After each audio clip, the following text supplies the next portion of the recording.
অনাবিল আনন্দে ভাসছে কুষ্টিয়ার কুমারখালীর বাগুলাট গ্রামের বৈশাখী খাতুন ও রুমন ইসলামের পরিবার। তাদের ঘর আলো করে আজ জন্ম নিল এক পুত্র সন্তান। আমার প্রথম সন্তান ছেলে সন্তান হয়েছে। সবাই আমার ছেলে সন্তানের জন্য দোয়া করবেন। আমার ছেলে ও স্ত্রী সবাই সুস্থ আছেন, সবাই আমাদের ছেলে সন্তানের জন্য দোয়া করবেন। আমি খুবই খুশি, আপনারা আমার মুনির জন্য দোয়া করবেন।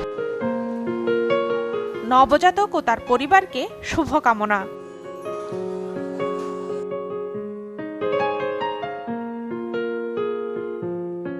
প্রথম থেকে আমার ভরসা টুইঙ্কেল বেবি ওয়াইপস। এর অ্যান্টিব্যাকটেরিয়াল ফর্মুলা শিশুকে রাখে জীবাণু থেকে সুরক্ষিত। 5.5 pH ব্যালেন্স শিট ত্বক রাখে কোমল ও মসৃণ, আর অ্যালকোহল মুক্ত হওয়ায় ত্বকে র্যাশ হয় না। টুইঙ্কেল বেবি ওয়াইপস, শুরুটা হোক যত্নে।